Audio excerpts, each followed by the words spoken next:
అసలు మాతో కూడా సరిగా మాట్లాడటం లేదు మరిది గారు. ఎప్పుడు ఆ రూంలోనే ఒంటరిగా ఉంటున్నారు. ఎప్పుడూ ఒకసారి బయటికి రావాలి అనిపిస్తేనే వస్తున్నారు. అత్తయ్య గారి మానసిక పరిస్థితి చాలా ఆందోళనగా ఉంది మరిది గారు. అత్తయ్యని చూస్తుంటే నాకే చాలా బాధగా ఉంది. ఒకసారి అమ్మతో మాట్లాడతాను. అమ్మకోసారి ఫోన్ ఇస్తారా వదిన? మరిది గారు, అత్తయ్య మంచి నిద్రలో ఉన్నారు. రాత్రంతా అసలు పడుకోలేదు. ఇంతకు ముందే పడుకున్నారు. వెళ్ళి లేపమంటారా? వద్దులే వదిన. అమ్మ రాత్రంతా పడుకోలేదంటున్నావు కదా, నిద్రపోని. అమ్మను నువ్వే జాగ్రత్తగా చూసుకోవాలి వదిన. అత్తయ్యని నా కంటికి రెప్పలా చూసుకుంటాను. మీరేం దిగులు పడకండి. అత్తయ్య మీకే కాదు, నాకు అమ్మే మరిది గారు. ఇంతకీ ప్రాజెక్ట్ వర్క్స్ ఎలా జరుగుతున్నాయి వదిన? ప్రాజెక్టు గురించి మీరేం టెన్షన్ పడకండి. అన్నీ నేను దగ్గరుండి చూసుకుంటున్నాను. మీ కంపెనీని, మీ పేరుని నిలబెట్టే బాధ్యత నాది. ప్రాజెక్టు సక్సెస్ చేసి మీ చేతుల్లో పెట్టి నేను ఈ ఇంట్లో నుంచి వెళ్ళిపోతాను. అయ్యో వదిన, అంత పని చేయకండి. మీ మీద నాకు పూర్తిగా నమ్మకం ఉంది. ఎవరో ఏదో అన్నారని దాన్ని మీరు సీరియస్గా తీసుకోకండి. సరే మరిది గారు, మీరు చెప్పారు కాబట్టి లైట్గా తీసుకుంటాను. ఉంటాను. మీరు జాగ్రత్త మరిది గారు.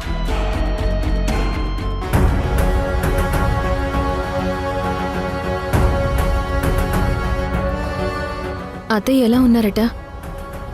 భూమి పూజ దగ్గర నువ్వు చేసిన రచ్చ, మా ఇంటికి వెళ్ళి మా అమ్మతో నువ్వు పడిన గొడవ వల్ల మా అమ్మ మానసిక పరిస్థితి చాలా ఆందోళనగా ఉందంట. నీ వల్లే మా అమ్మ అలా తయారైంది. ఆ రోజు నువ్వు వెళ్ళకపోయినా, అక్కడ గొడవ చేయకపోయినా ఇవాళ మా అమ్మ ఇంత ఇబ్బంది పడి ఉండేది కాదు.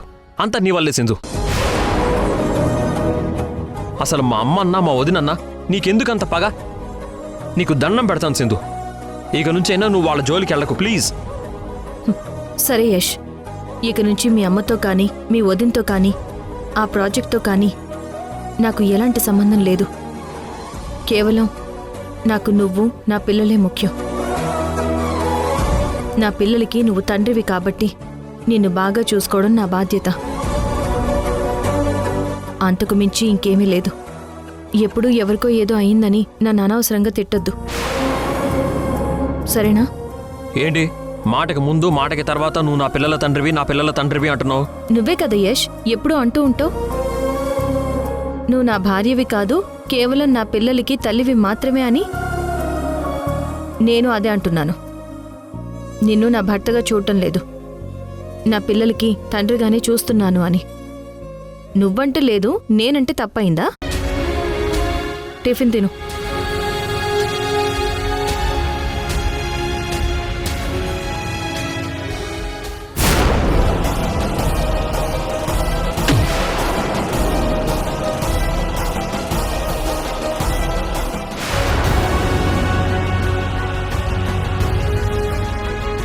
అసలేం జరుగుతుంది ఇంట్లో?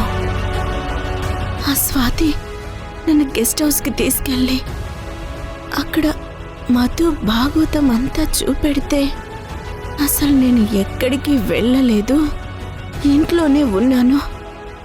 మెట్ల మీద నుంచి జారిపడ్డాను అంటాడేంటి? నేను ఏం చెప్పినా తేజ ఎందుకు నమ్మడం లేదు? ఆ మధు చెప్పిందే ఎందుకు గుడ్డిగా నమ్ముతున్నాడు? ఆ మధు ఏదో మాయ చేస్తుంది. ఆ మాయని ఛేదించాలి అంటే యశ్ ఒక్కడే కరెక్ట్. వాడికి ఫోన్ చేసి వెంటనే రమ్మని చెప్పాలి. వాడు ఈ అమ్మ మాట నమ్ముతాడు. ఆ మధు బారి నుంచి నన్ను, ఈ ఇంటిని వాడు ఒక్కడే కాపాడగలడు.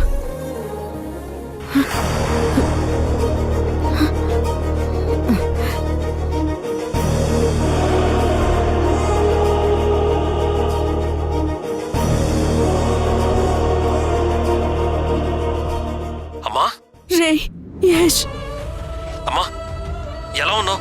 నేను అస్సలు బాగోలేనురా. ఏమైందమ్మా? ఎందుకంత కంగారు పడుతున్నావు?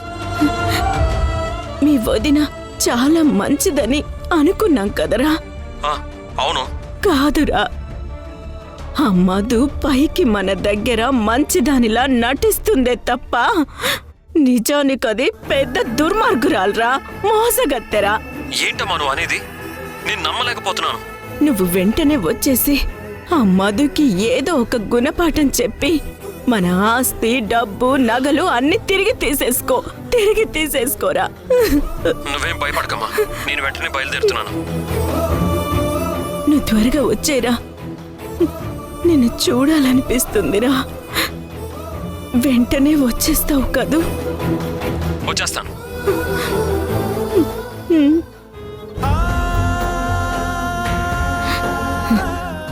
వసే మధు, నా చిన్న కొడుకు వచ్చేస్తున్నాడే, వాడొచ్చి నీ పని పడతాడు చూడు. హా.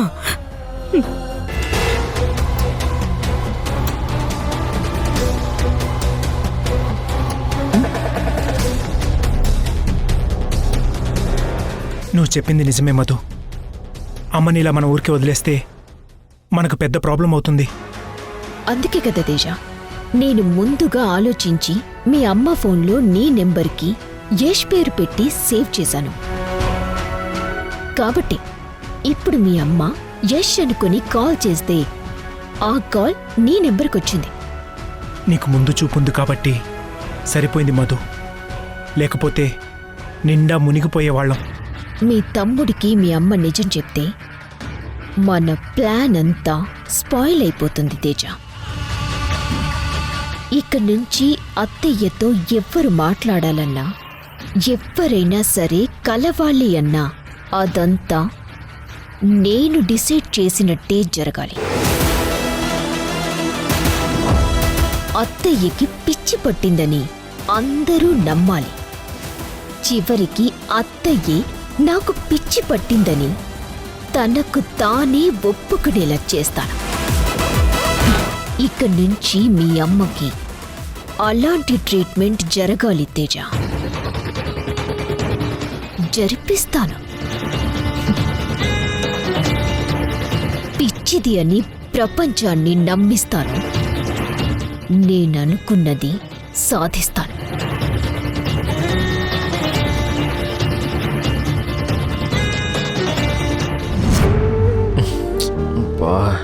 ఇంకా ఎన్ని రోజులు ఉండాలో ఇలా. ఛ!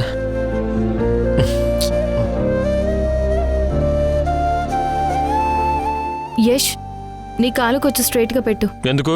పూర్తిగా విరిచేస్తావా? ఎప్పుడు నెగిటివ్ ఫీలింగ్సేనా, పాజిటివ్ అనేదే ఉండదా సార్ దగ్గర? అందుకే నీకు అలా జరిగింది. నా చుట్టూ నెగిటివ్ ఆరా వైఫైలా తిరుగుతూ ఉంటే నాలో నెగిటివ్ ఫీల్స్ కాక పాజిటివ్ ఫీల్స్ ఎలా వస్తాయి? వెటకారానికి ఏం తక్కువ లేదు. కాలిస్తే మసాజ్ చేస్తాను, కాస్త నొప్పి తగ్గుతుంది. నువ్వేం నా కాలికి మసాజ్ చేయాల్సిన అవసరం లేదు. నీ పనేదో నువ్వు చూసుకో. నాకు మా భాగ్యం చేస్తుందిలే. భాగ్యం, భాగ్యం! దొంగనా మనవడా, నేనెందుకొస్తాన్రా? నేను రానుగా. నీ పెళ్ళాంతో మసాజ్ చేయించుకో, లేకపోతే నువ్వు అరిచి గీ పెట్టినా నేను రాను. భాగ్యం ఎక్కడున్నావే? ఒకసారి ఇలారా. భాగ్యం ఏదో పనిలో ఉన్నట్టుంది యష్. పర్లేదులే, నేను మసాజ్ చేస్తాను. నిన్నెవరే నమ్మేది? చూసి రమ్మంటే కాల్చొచ్చే రకం నువ్వు. మసాజ్ చేసినట్టే చేసి నా కాల్ని మెలితిప్పి ఇంకా ఇక్కడే ఉండేలా చేస్తావు నువ్వు.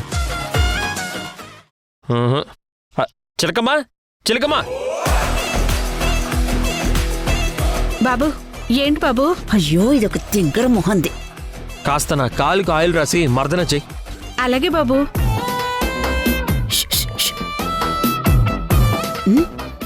అయ్యో ఒసై, నువ్వు చెయ్యొద్దు. గట్టిగా నొక్కిలా.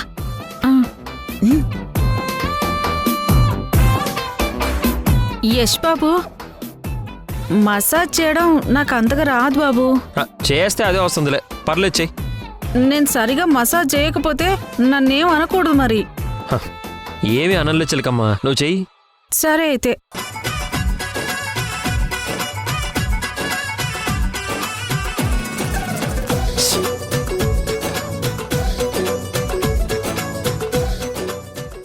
అబ్బా చిలకమ్మ కొంచెం కొంచెం మెల్లగా నొక్కు.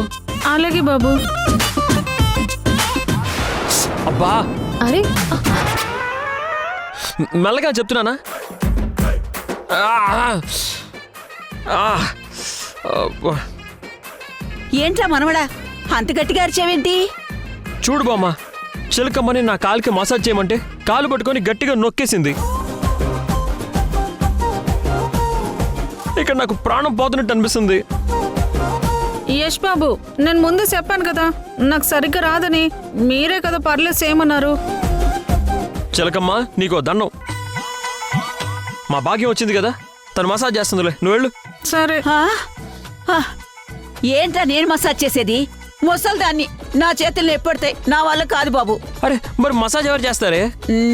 ఇంకెవరు? నీ పెళ్ళాం చేస్తుంది. నీ కష్టం నీ బాధ దానికి ఒక్కదానికే తెలుసురా. సింధు నీ భార్య కాబట్టి నీకేం కాకూడదని జాగ్రత్తగా మసాజ్ చేస్తుంది. దాని చేత చేయించుకో. సింధు నువ్వు చెయ్యమ్మా. నేనెందుకులే భాగ్యం, ఆ చిలకమ్మతోనే మసాజ్ చేయించుకోమను. నేను ఆయన కాలు విరిచేస్తానంట. సరదాగా అన్నాడంట్లే సింధు, పట్టించుకోకు. పాపం నొప్పితో బాధపడుతున్నాడు కదా, మసాజ్ చెయ్యి. హ్మ్.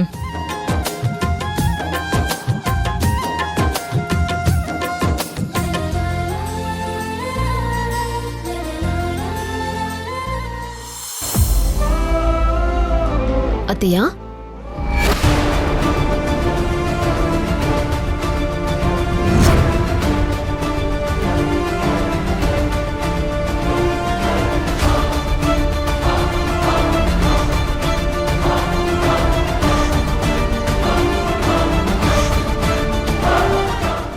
ఏంటత్తయ్య అలా ఉన్నారు? నన్నలా పిలవకు. నీ నోటి నుంచి అత్తయ్య అనే పిలుపు వింటుంటే నా చెవుల్లో సూదులతో పొడిచినట్టుగా ఉంది. ఛీ!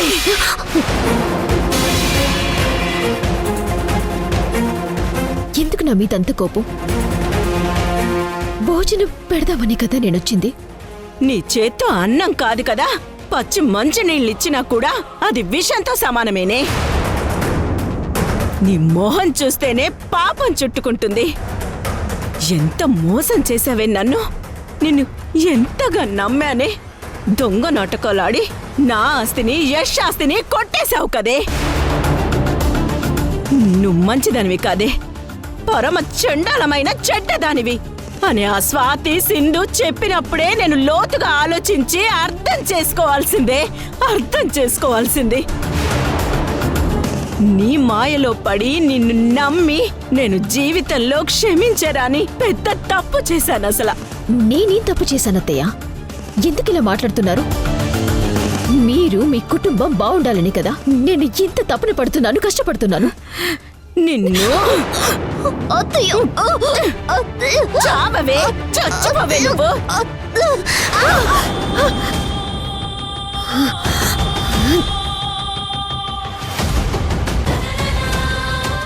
నన్నే తోస్తావే నిన్ను. తమయంతి, తమయంతి, తమయంతి, తమయంతి, తమయంతి, తమయంతి.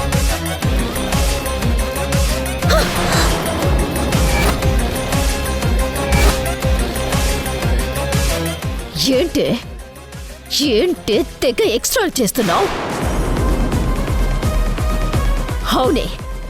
అవును, నేను నీ కొడుకుని ఆస్తి కోసమే పెళ్లి చేసుకున్నాను. ప్రాజెక్టుని అడ్డం పెట్టుకొని కోట్లకి కోట్లు సంపాదిస్తాను. నా ఊపిరి, ఆలోచన, అడుగు ప్రతిదీ డబ్బు వైపే ఉంటాయి. ఇప్పటి వరకు నువ్వు చూసింది నీ కోడలిగా ఉన్న మధుని మాత్రమే. ఇక్కడి నుంచి నువ్వు చూడబోయేది నాలో ఉన్న అసలు మధులతని. నీ కొడుక్కి కాదు కదా. నా గురించి ఎవ్వరికి ఈ విషయం చెప్పినా నిన్ను ఇక్కడే చంపి పాతరేస్తాను. మొత్తం నేనే చేశాను. అవును, నేను మాత్రమే చేశాను. నీ ఆస్తి నీ చిన్న కొడుకు ఆస్తినే కాదే, టోటల్గా మీకున్న ఆస్తులు మొత్తం నా హస్తగతం చేసుకుంటా. నాకు అడ్డు వస్తే నిన్నే కాదు, నీ కొడుకుని నీ కుటుంబాన్ని వదలను.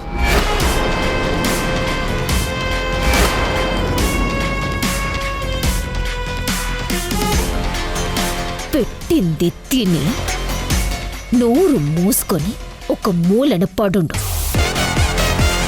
ఓవర్ యాక్షన్ చేస్తే తోట బొలుస్తాను.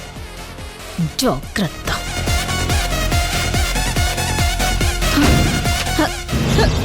ఏయ్ ఒసే ఒసే తలుపు తీయవే, తలుపు తీ. ఒసే తలుపు తీ. ఒసే డోర్ తీ. నాకేం వార్నింగ్ ఇస్తావా? తలుపు తీయవే. నీ సంగతి చెప్తాను. తలుపు తీయవే. ఏయ్ డోర్ తీయవే. ఏయ్ డోర్ తీయవే. ఏయ్ తీయవే. తీస్తావా లేదా? డోర్ తీ. ఒసేయ్ తీయవే. రే తేజ, ఏమైందమ్మా? డోర్ ఎందుకంత గట్టిగా కొడుతున్నావు? తీసే ఉంది కదా. తీసుండడం ఏంట్రా?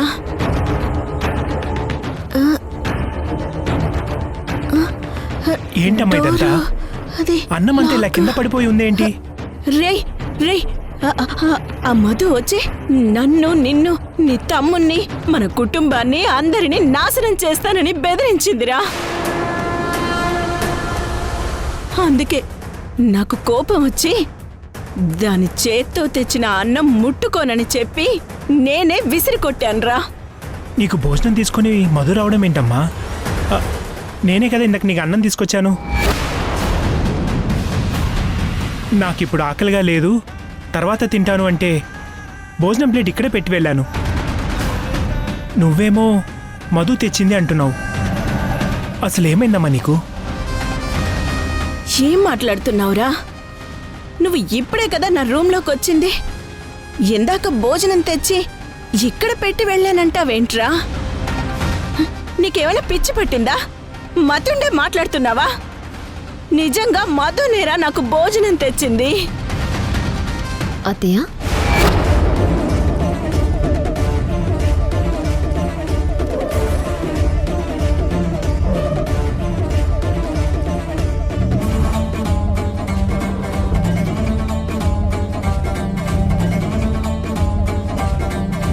అత్తయ్య, గుడికి వెళ్ళొస్తున్నాను. ప్రసాదం తీసుకోండి.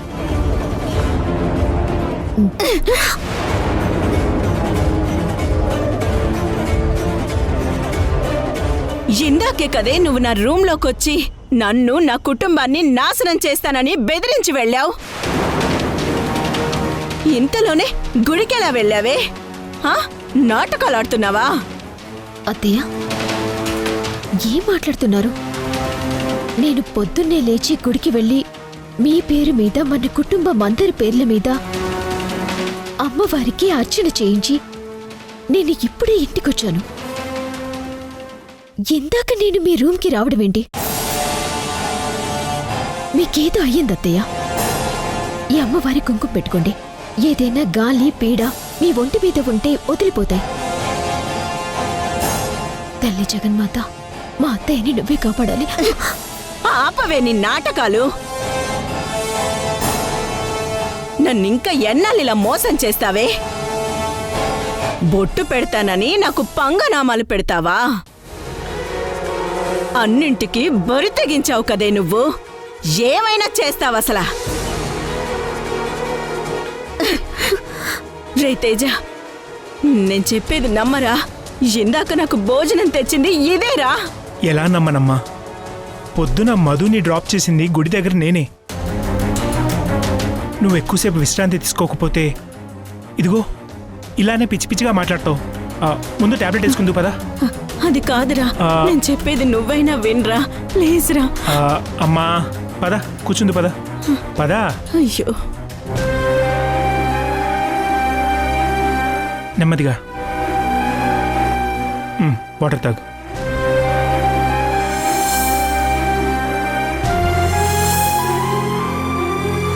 చక్కగా రెస్ట్ తీసుకోమా. రే తేజ, ఇందాకొచ్చింది నువ్వు కాదురా, మధురా. అమ్మా, ఇంకేం ఆలోచించకుండా కళ్ళు మూసుకొని ప్రశాంతంగా పడుకో, సరేనా?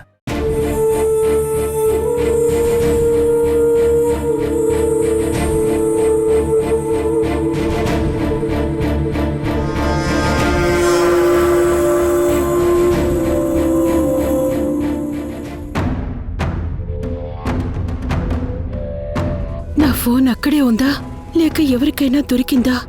ఆ ఫోన్ దొరుకుంటే ఈ పాటికి వీళ్ళు నన్ను చంపేస్తుండేవాళ్ళు. అంటే నా ఫోన్ ఇంకా అక్కడే ఉండుండాలి.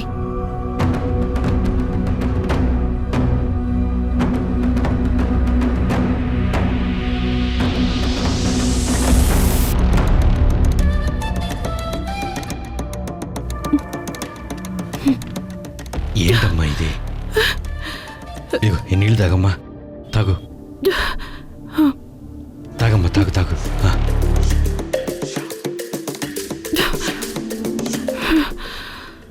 నేను నీకు ఆ రోజే చెప్పాను స్వాతి, నీ మీద మా సార్కి ఆ మధుకి డౌట్ వచ్చింది అని. నిన్ను వదిలిపెట్టరు, జాగ్రత్తగా ఉండమని. కానీ మొండిగా నువ్వు సాహసం చేసి నా మాట వినకుండా నీ ప్రాణాల మీదకి తెచ్చుకున్నావు. వీళ్ళు నిన్ను బతకనివ్వరమ్మా. నీ కట్లు విప్పేస్తాను, ఎవరూ చూడకుండా ఇక్కడి నుంచి పారిపో, నీ ప్రాణాలు కాపాడుకో. త్వరగా కట్లు విప్పండి, నేను పారిపోతాను. అలాగేనమ్మా.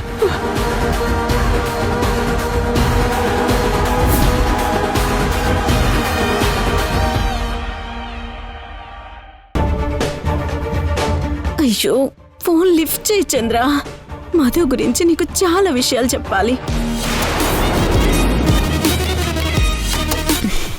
అత్తయ్య, నా ఫోన్తో ఎవరికి కాల్ చేస్తున్నారు?